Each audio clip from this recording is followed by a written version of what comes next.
Mi gente, buenos días. Buenos días. Que el Señor les bendiga.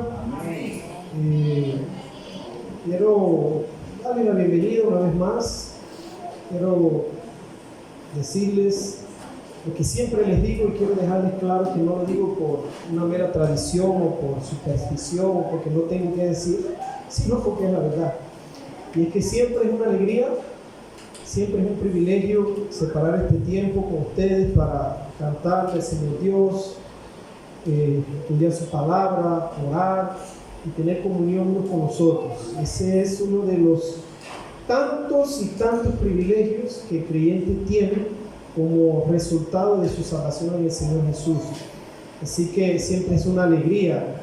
Y bueno, como ustedes saben, vamos a darle continuidad a nuestra serie de exposiciones en el Evangelio, en la carta de Pablo a los Filipenses. Por un momento iba a mencionar a nuestro querido Marcos. Pero antes de eso, quiero darle la bienvenida a los que nos visitan por primera vez. Bienvenidos, un placer tenerles acá. No los conozco, pero al final del servicio los voy a conocer si el Señor lo permite. Creo que son amigos del pastor Ever, ¿correcto? Sí, que hay un cierto parecido. Qué bueno, es un placer tenerles acá. Y siempre que quieran visitarnos, las puertas de este local estarán abiertas para ustedes. Mi gente, como ustedes saben, desde hace un par de semanas comenzamos una serie de exposiciones en la carta de Pablo a los Filipenses, la cual hemos llamado Con él y con ellos, una iglesia comprometida con su vocación. El día de hoy vamos a exponer Filipenses capítulo 1, versículos del 12 al 18. Abra conmigo ahí la palabra del Señor. Filipenses capítulo 1, versículos del 12 al 18. Dice así: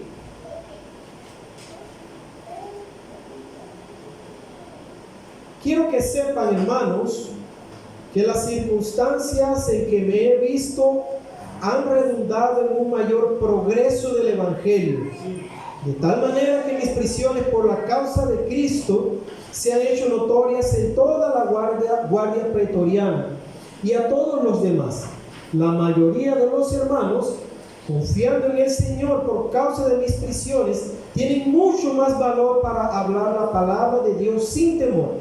Algunos, a la verdad, predican a Cristo aún por envidia y rivalidad, pero también otros lo hacen de buena voluntad.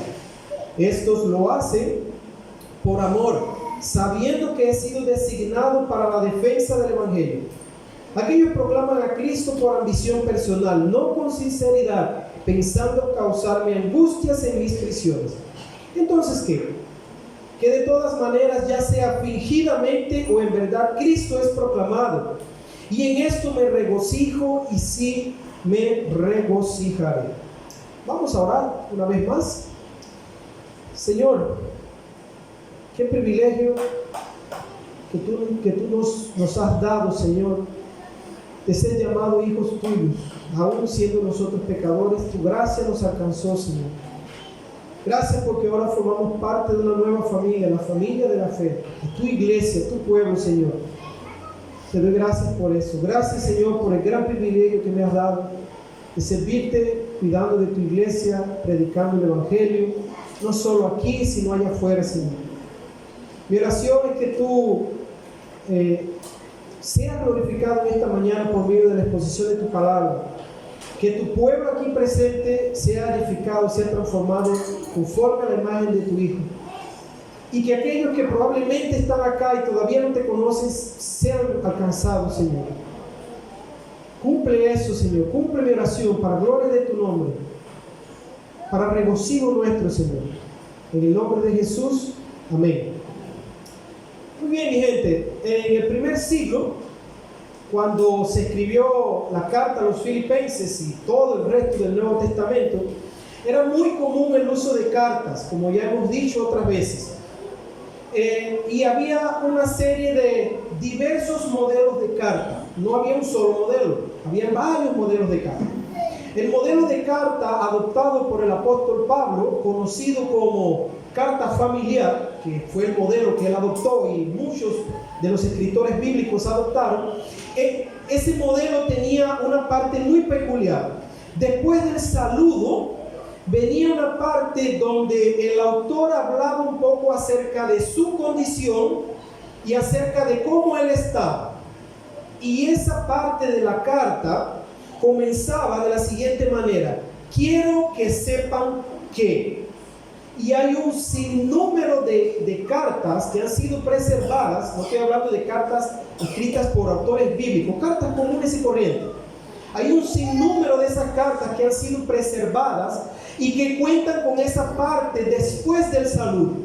El autor saludaba al o a los destinatarios y posteriormente él hablaba un poco acerca de su condición.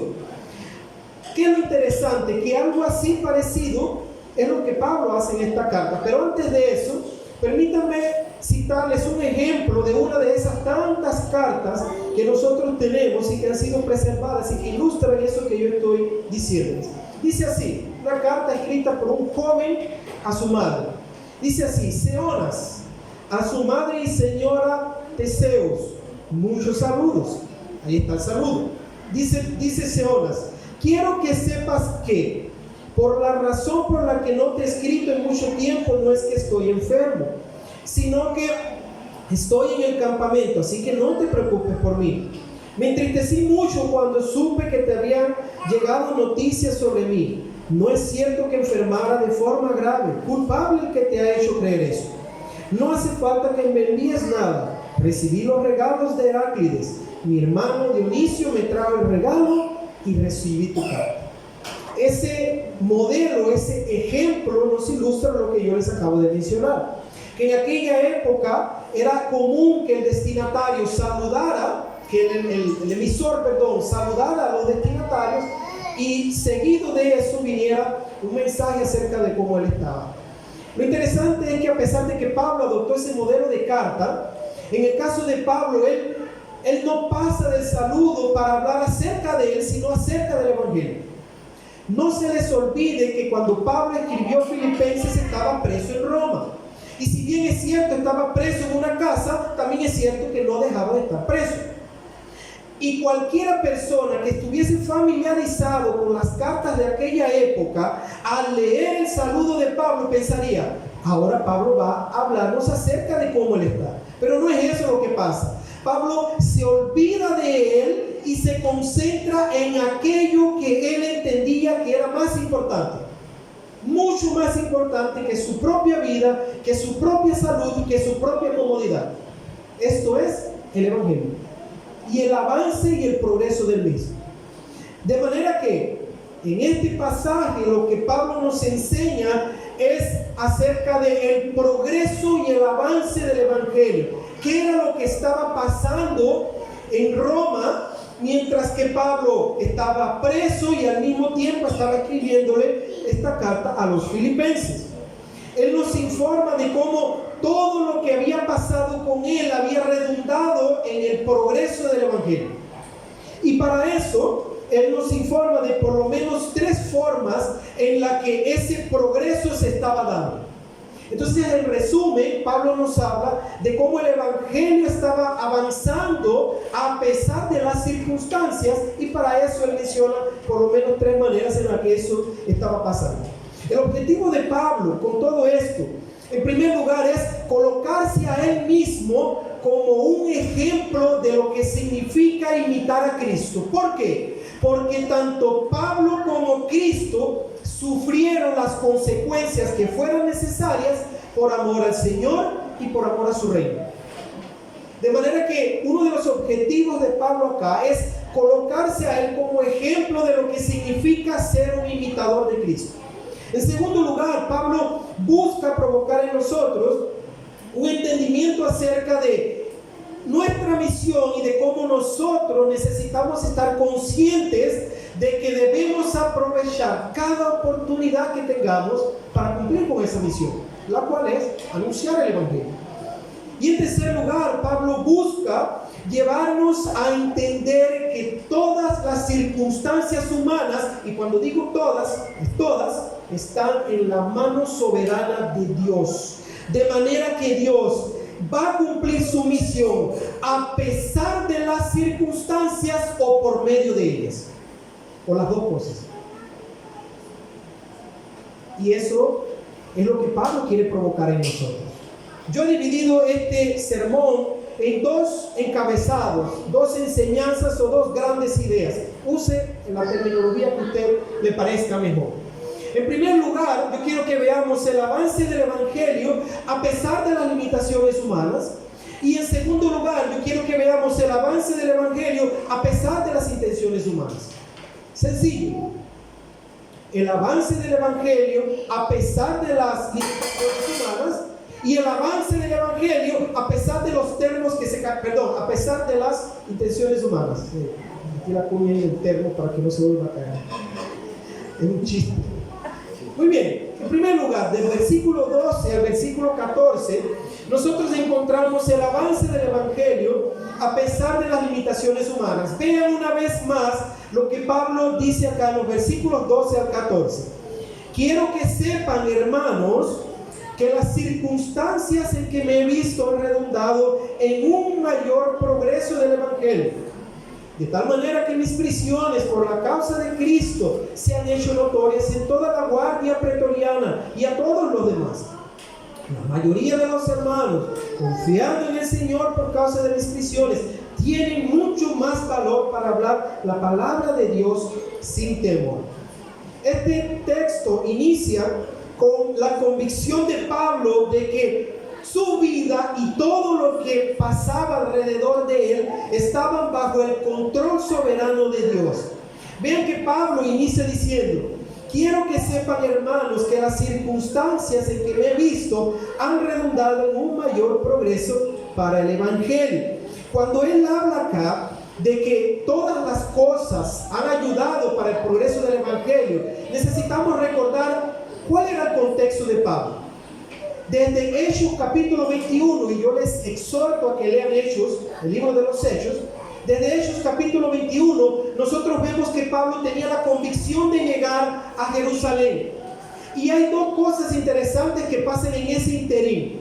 Primero, algunos hermanos advierten a Pablo de que no llegue a Jerusalén porque algo malo va a pasar con él. Presten atención. Un grupo de hermanos que amaban a Dios y a Pablo le dijeron: Pablo, te aconsejamos que no vayas a Jerusalén, va a pasar algo malo contigo. ¿Qué hizo Pablo? Continuó. Posteriormente dice Lucas, y se incluye en la lista, que ellos advirtieron a Pablo de que no llegara a Jerusalén porque un profeta llamado Ágabo, lean Hechos 21, llegó donde Pablo, le quitó el cinto de Pablo. Ágabo se amarró y Ágabo le dice a Pablo y a su equipo misionero: así le va a pasar al dueño de ese cinturón. ¿Quién era el dueño del cinturón? Pablo. ¿Y qué hace Pablo? Sabiendo que le esperaba una prisión, sabiendo que le esperaba azotes, peligro de muerte, Pablo decide ir a Jerusalén. Vean, hay un grupo de hermanos muy bien intencionados dándole un muy buen consejo a Pablo, y aún así Pablo entiende, y Pablo dice en Hechos 21: si es necesario morir por Cristo, yo lo voy a hacer. Pablo llega a Jerusalén, es preso, pasa por lo menos 3 juicios, él apela al César, pasa por un naufragio en Hechos 27, y en Hechos 28 llega a Roma, donde permanece 2 años preso en una casa con un soldado romano custodiándolo. De manera que Pablo dice: todo eso que me ha pasado desde mi prisión allá en Jerusalén, todos esos juicios, el naufragio, el hecho de haber sido picado por una serpiente, el hecho de estar encarcelado en una casa, aunque tengo la oportunidad de predicar el Evangelio, el soldado no se va de aquí, yo estoy preso y limitado. Aún así, a pesar de todo eso, el Evangelio ha avanzado. El Evangelio ha progresado. El Evangelio no ha dejado de ser expandido. El reino de Dios no ha dejado de crecer. De manera que en primer lugar, nosotros acá tenemos la convicción de Pablo sobre el avance del Evangelio. En primer lugar, la convicción de Pablo acerca del avance del Evangelio. Y a partir del versículo 13, Pablo nos da, por lo menos nos explica dos maneras en las que el avance del Evangelio se ha dado. Primero él dice, mi gente, tranquilos, todo lo que ha pasado ha sido de beneficio para que el Evangelio avance. Y él va a explicarnos por lo menos dos formas en las que eso se ha dado. En primer lugar, él dice que el Evangelio ha avanzado entre la guardia pretoriana, o sea, entre los soldados romanos y los demás. Versículo 13. De tal manera que mis prisiones por la causa de Cristo se han hecho notorias en toda la guardia pretoriana. Bien, qué interesante. Pablo está preso, tiene un soldado romano custodiándolo. Obviamente, ese soldado romano tenía que salir de turno y entrar otro, y ese otro tenía que salir y entraba otro, y ese otro salía y entraba otro, de manera que durante 2 años los soldados romanos estuvieron expuestos a la predicación del Evangelio. ¿Ven qué interesante eso? Como Pablo no se limita a la situación difícil en la que él estaba, sino que él aprovecha la oportunidad. Más adelante, en Filipenses, capítulo 4, versículo 22, miren lo que Pablo va a decir. Todos los santos los saludan, especialmente los de la casa de César. Y yo creo firmemente que los de la casa de César acá son los soldados romanos. Soldados romanos habían sido alcanzados por medio de la predicación de Pablo. Pablo está preso, dice, mi gente, tranquilos. No pasa nada, el Evangelio está siendo predicado. Prueba de eso es que los soldados romanos han creído. Aquí está la prueba visible de eso. Y no solo eso, dice él, de tal manera que mis prisiones por la causa de Cristo se han hecho notorias en toda la guardia pretoriana y a todos los demás. ¿Quiénes son todos los demás? No sabemos con exactitud. Lo que sí sabemos, por causa del libro de los Hechos, capítulo 28, es que Pablo tenía la libertad de recibir personas en su casa y predicarles el Evangelio. Personas visitaban a Pablo, Pablo les predicaba el Evangelio, soldado romano estaba ahí con él, Pablo le predicaba el Evangelio, venía otro, y Pablo no hacía otra cosa que predicarles el Evangelio. Ven qué interesante lo que Pablo nos enseña acá acerca del progreso y el avance del Evangelio. Vean, cuando él dice acá que sus prisiones por la causa de Cristo se habían hecho notorias, la palabra notoria ahí es una palabra griega de la cual proviene la palabra faneró. Faneró en griego es revelar. Una traducción más exacta podría ser hacer evidente. O sea, el Señor Dios había hecho evidente que Pablo estaba preso por amor a Cristo. De manera que tal vez en la forma en la que Pablo hablaba, tal vez la forma en la que Pablo trataba a los demás, tal vez la forma en la que Pablo encaraba esa situación, por medio de todo eso Dios estaba haciendo evidente que Pablo amaba a Cristo y por lo tanto él estaba ahí no por ser un malhechor, sino por amar a Cristo y predicar su Evangelio. Y Pablo aprovecha toda esa situación, predica el Evangelio y muchos se convierten. La segunda evidencia que Pablo nos presenta acá acerca del avance del Evangelio se da en el versículo 14. Dice así, versículo 14: la mayoría de los hermanos, confiando en el Señor, por causa de mis prisiones, tienen mucho más valor para hablar la palabra de Dios. Pablo dice que él había servido de ejemplo y motivación para los hermanos. Cuando Pablo usa la palabra hermanos acá, se está refiriendo a los hermanos de la iglesia de Roma. Obviamente, él está preso en Roma y él está diciendo lo siguiente: mi gente, tranquilos, el Evangelio está avanzando acá. Todo lo que me ha pasado ha sido de bendición para que el reino avance, para que el Evangelio sea predicado. Prueba de eso es que los soldados romanos, y muchos han sido alcanzados, y segundo, los hermanos de la iglesia de Roma, viendo mi ejemplo, han sido motivados por el Señor para hablar la palabra con valentía. Versículo 14. Dice, tienen mucho más valor para hablar la palabra de Dios sin temor. Tal vez algunos hermanos de la iglesia de Roma se sentían cohibidos por causa del imperio romano, por causa de la sociedad donde vivían. Tal vez muchos tenían miedo, pero al ver la valentía, el coraje, la determinación de Pablo de predicar a Cristo aún preso, con un soldado romano custodiándolo día tras día, eso lo motivó. De manera que Pablo se presenta acá como ejemplo para la iglesia de Roma. ¿El resultado cuál fue? Esta gente se llenaron de valor, se llenaron de coraje, se llenaron de valentía, de determinación y comenzaron a anunciar a Cristo a todas las personas. De manera que en primer lugar, mi gente, lo que nosotros vemos acá es que el evangelio avanza a pesar de las limitaciones humanas. A pesar de las limitaciones humanas. Miren, en el mundo conocido de aquella época, había muchas ciudades que todavía no habían conocido el evangelio. Muchas personas nunca habían escuchado hablar de Jesús en el mundo conocido de aquella época. Pablo tenía mucho trabajo por delante. Ya había hecho 3 viajes misioneros, predicando el evangelio, anunciando la salvación en Cristo Jesús. ¿Y qué hace Dios? Soberanamente manda a Pablo a Roma preso. No permite, lo manda preso a Roma. Pero ¿saben qué es lo interesante de todo esto? Que Pablo estaba preso, el evangelio no estaba preso. Pablo estaba encadenado, el evangelio estaba libre y el evangelio estaba alcanzando a toda aquella parte del imperio romano. Como dice William Hendrickson, cuando Pablo llegó preso, llegó para libertar el evangelio, por así decirlo. En segundo lugar, este texto nos enseña que el evangelio, él avanza a pesar de las intenciones humanas.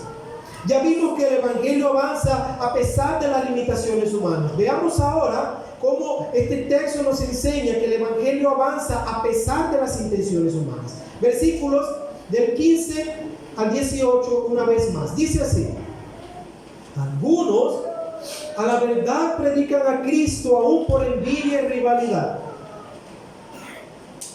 pero también otros lo hacen de buena voluntad. Estos lo hacen por amor, sabiendo que he sido designado para la defensa del evangelio. Aquellos proclaman a Cristo por ambición personal, no con sinceridad, pensando causarme angustias en mis prisiones. Entonces, ¿qué? Dice Pablo, que de todas maneras, ya sea fingidamente o en verdad, Cristo es proclamado. Y en esto me regocijo, y sí me regocijaré. Al escuchar acerca de la convicción de Pablo en los primeros versículos, la conclusión lógica a la que cualquier creyente llegaría sería la siguiente: esto es un motivo de alegría, esto es un motivo de regocijo, esto es una motivación extra para nosotros servir al Señor de corazón. Así debería ser, pero lastimosamente no era así de parte de todos los hermanos de la iglesia de Roma. Lastimosamente, Pablo nos deja claro acá que había 2 grupos de creyentes, y yo creo que ambos eran creyentes. ¿Ok? Había un grupo que predicaba a Cristo con malas intenciones, y había un grupo que predicaba a Cristo con buenas intenciones. Habían intenciones diferentes, contrarias, de parte de ambos grupos de creyentes. Y Pablo nos enseña eso acá. Primero, Pablo dice que algunos predicaban a Cristo con intenciones equivocadas. Versículo 15 una vez más, dice así: algunos a la verdad predican a Cristo. Vean, perciban, el problema no era el mensaje. ¿Ok? Más adelante, en Filipenses 3, Pablo va a condenar a un grupo de judíos que predicaban un mensaje torcido. En Gálatas, Pablo menciona un falso evangelio. En 2 de Corintios, Pablo expone a falsos maestros. Y así lo hace en otras cartas. Acá el problema no era el mensaje. Este grupo predicaba a Cristo. El mensaje estaba correcto. No había herejías, falsas interpretaciones. El mensaje era correcto. Dice, algunos predican a Cristo. Y ahí vienen las intenciones. Dice, aún por envidia y rivalidad. O sea, tal vez algunos de esos predicadores habían visto la proeminencia de Pablo. Tal vez muchos en la iglesia de Roma hablaban del apóstol Pablo, que era un ejemplo para ellos, y se llenaron de celos.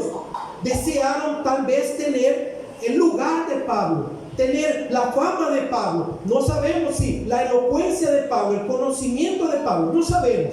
Lo que sabemos es que esta gente deseaba tener algo que ellos no tenían. Eso es envidia.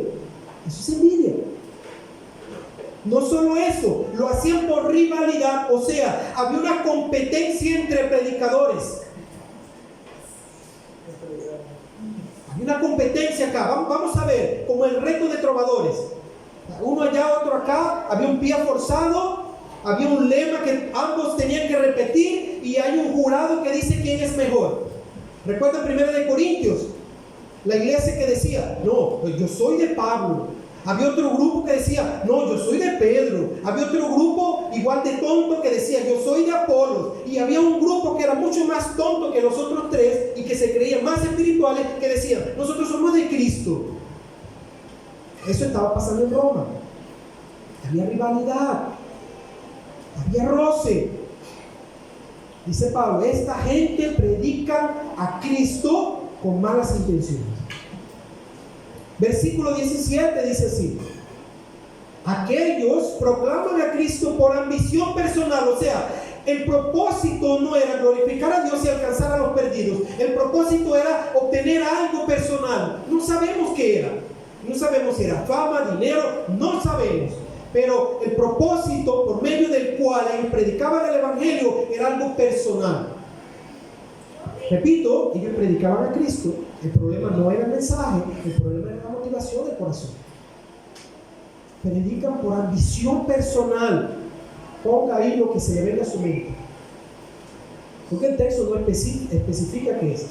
Lo que sabemos es que esta gente tenía un propósito personal y ese era el motivo que los movía a hacer lo que ellos hacían. Predican a Cristo por ambición personal, no con sinceridad, pensando causarme angustias en mis prisiones. Tal vez algunos decían, yo sí puedo salir por las calles de Roma y tú no, porque tú estás preso y yo sí tengo libertad. Tal vez, no sabemos. Lo que sabemos es que esta gente estaba usando la predicación del evangelio para lastimar a Pablo, porque Pablo estaba preso y ellos estaban afuera libres.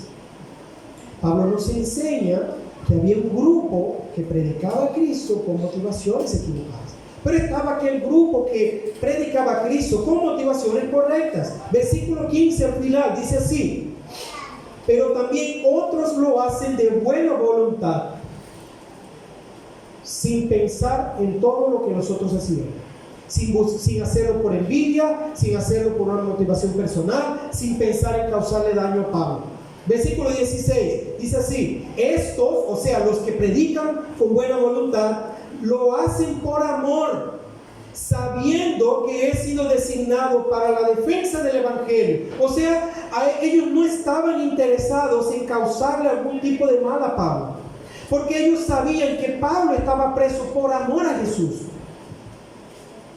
De manera que el amor de ellos para con el Señor y para con Pablo era lo que los motivaba a predicar. Recuerden que ya Pablo dijo allá atrás que esos hermanos, al ver el ejemplo de Pablo, habían sido motivados a predicar el evangelio con osadía, con valentía, con coraje, con determinación.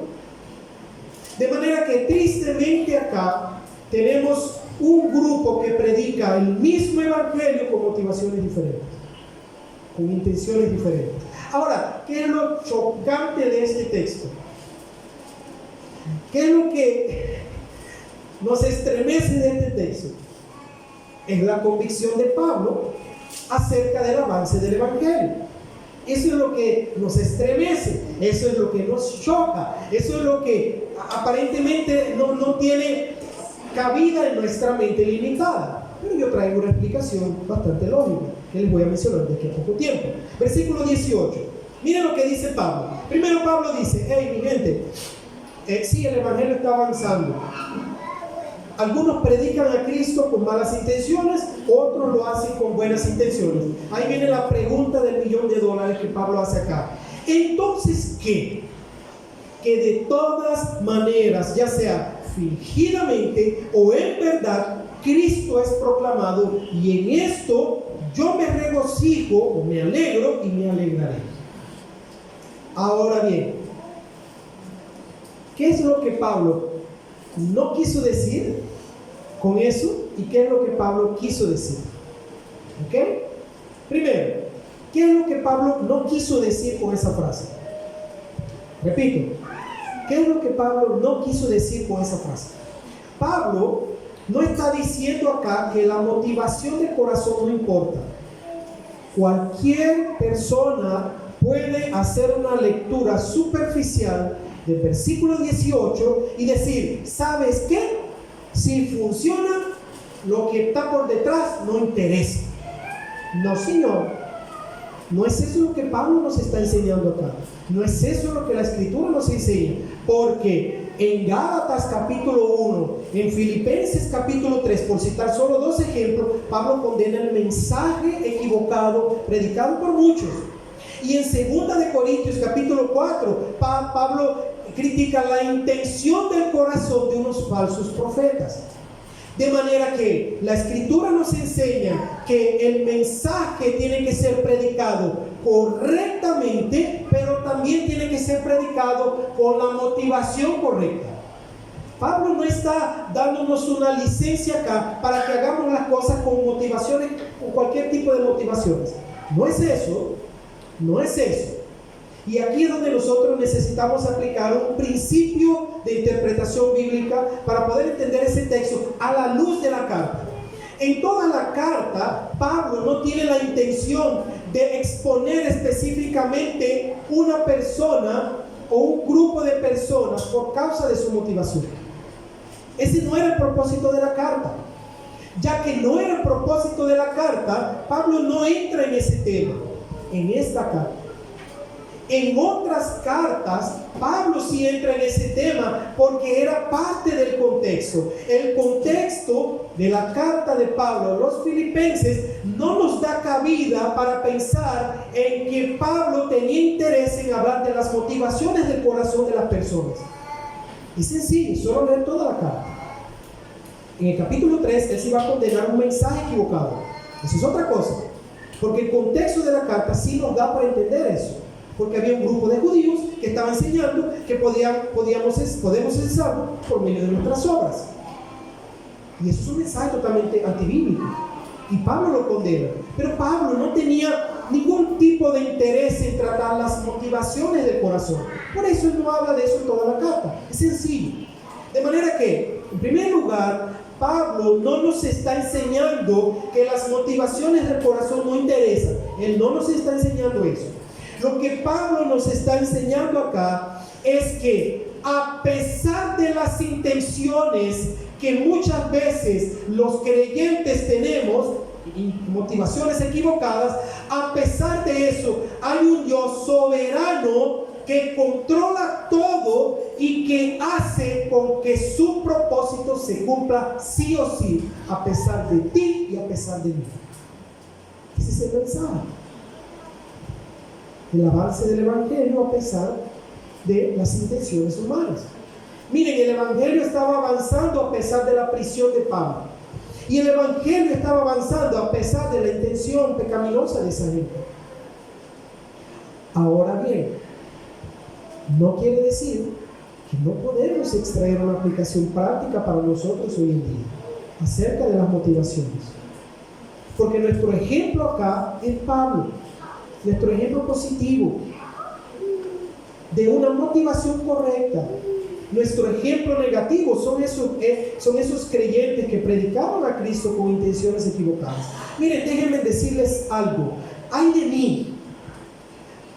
mí, si la intención de mi corazón al pararme detrás de este púlpito no sea glorificar a Dios, edificar a su pueblo y salvar a los perdidos. Ay de mí, si la motivación de mi corazón al aconsejar, al discipular, al reprender, al corregir, al disciplinar, al pastorear a su iglesia no es la alabanza de su gloria y la bendición de su pueblo. Ay de mí. Ay de mí si yo me paro detrás de este púlpito, visito, aconsejo, discipulo, acompaño, pastoreo con la intención de que todos me miren a mí. Ay de mí. Y hay de ti también. Las motivaciones importan. Y el hecho de que no sea el foco principal no quiere decir que tenemos que pasar por alto eso. De manera que cuando servimos al Señor, independientemente de dónde sea, cómo sea, con quién sea, la motivación importa. Porque cuando vengan las circunstancias, lo que yo voy a pensar es en esa motivación suprema. Yo hago todo para la gloria de Dios y para la bendición de aquellas personas que me rodean. Ahora, si la motivación soy yo mismo, cualquier cosa me va a hacer ahuecar el ala, me va a hacer salir de ahí. De manera que Pablo nos enseña eso acá. Pero el principio mayor es que a pesar de las motivaciones que muchas veces equivocadamente tenemos, el Señor es soberano, el Señor sigue sentado en su trono y el Señor va a hacer que hasta el último de sus escogidos escuche el mensaje de salvación y se salve. Sí, Él lo va a hacer porque la obra le pertenece a Él. A pesar de nosotros y a pesar de nuestras intenciones, el Señor va a hacer que su mensaje llegue hasta donde tenga que llegar. Yo concluyo con por lo menos 3 aplicaciones que este texto nos deja de manera práctica. En primer lugar, Pablo nos muestra lo que significa ser un imitador de Cristo. Es estar dispuesto a pasar por diversas aflicciones por amor al Señor y a su reino. ¿Usted quiere imitar a Cristo? Que así como Pablo lo hacía, entréguese por completo a Él todos los días y esté dispuesto a pagar el precio que sea necesario. Vean, yo no les estoy diciendo que debemos de buscar el sufrimiento. No es eso.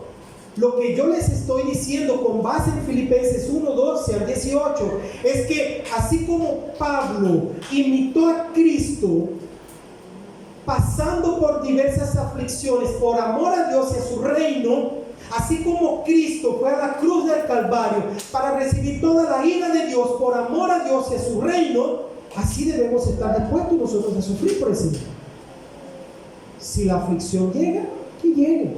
Si no llega, que no llegue. Pero yo voy a ser un fiel imitador de Cristo al estar dispuesto a pasar por lo que sea necesario por amor a Él. Por amor a Él. Y Pablo nos enseña eso acá. En segundo lugar, este texto nos recuerda, que debemos estar atentos a cada situación para anunciar el evangelio a los perdidos. Mi gente, ¿qué hizo Pablo en la prisión?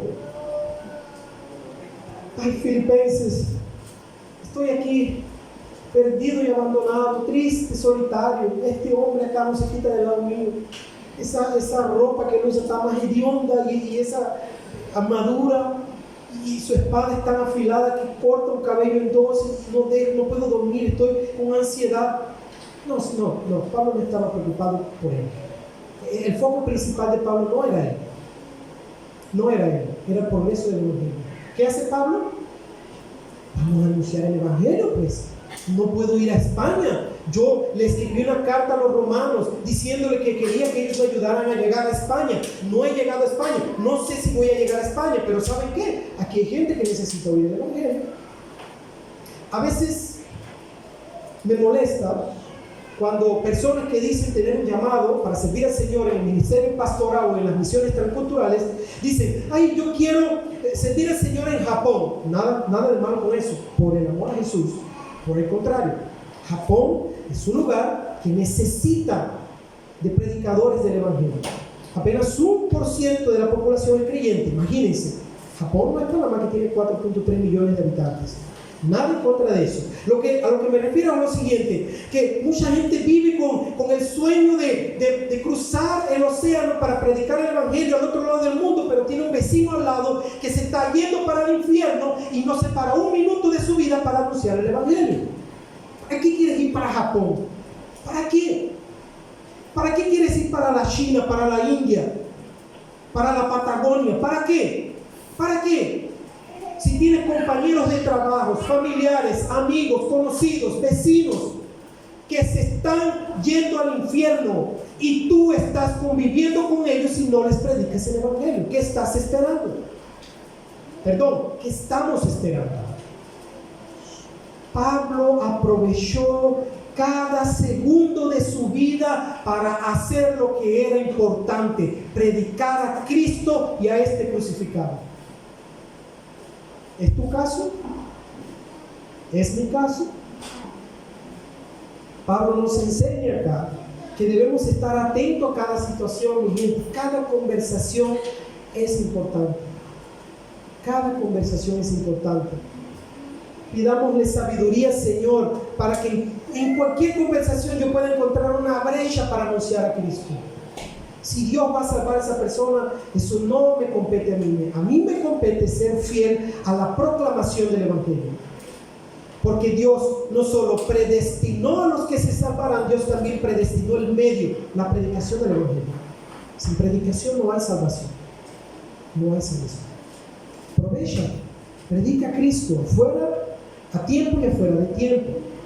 Pero en tercer lugar, este texto nos recuerda que que todas las circunstancias humanas están en la mano de Dios, en las manos de Dios, de manera que Él hará que su reino avance a pesar de las circunstancias o por medio de ellas. Por el amor a nuestro querido Salvador, no parta de este mundo sin leer este pequeño libreto del ya fallecido R.C. Sproul. ¿Controla Dios todas las cosas? Es una pregunta que nos ayuda a entender el gran tema de la providencia divina. Porque Pablo apela a eso acá. Pablo dice, hay gente malintencionada, pero ¿sabes qué? Dios ha usado aún hasta las malas intenciones de esta gente para que su reino avance. Mi gente, no sabemos qué va a pasar con nosotros en el futuro.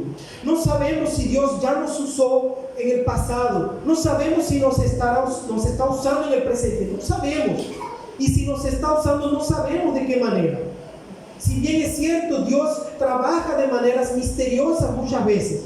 Si bien es cierto, Dios trabaja de maneras que nosotros no vamos a entender al 100%.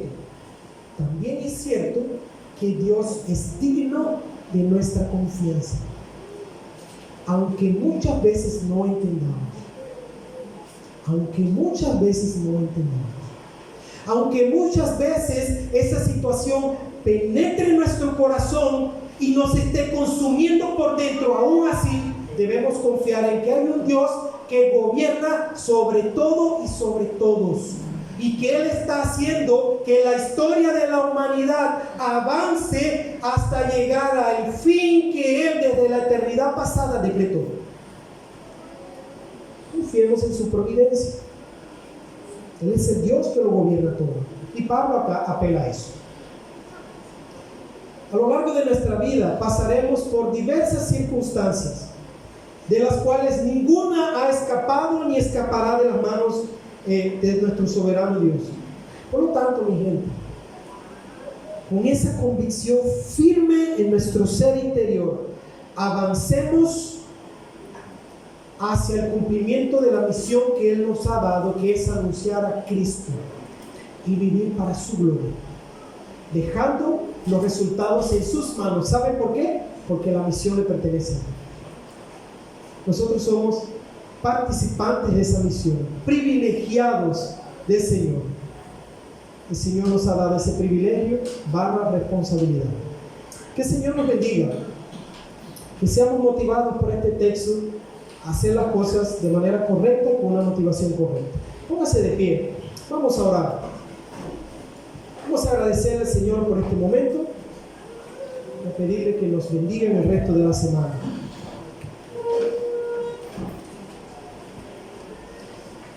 Señor, muchas gracias.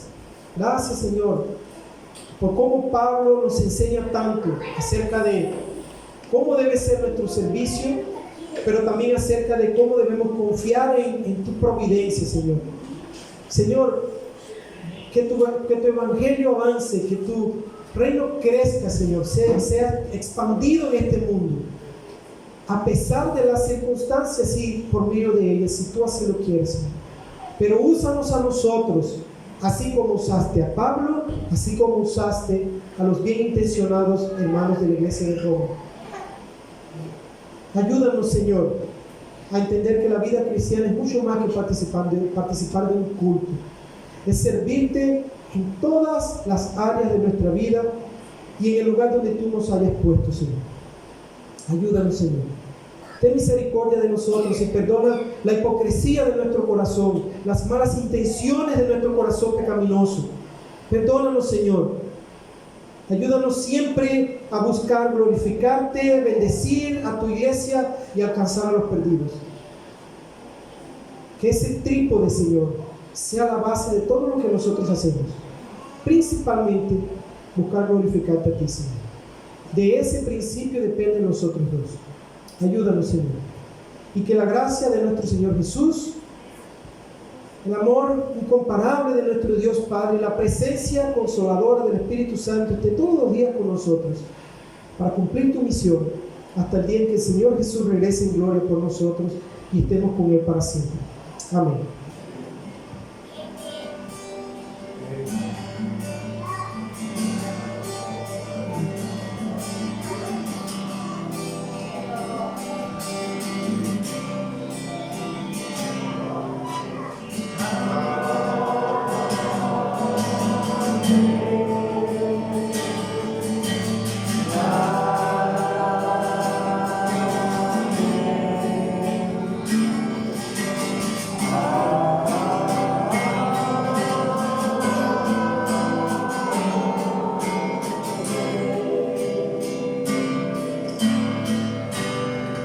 Que el Señor les bendiga.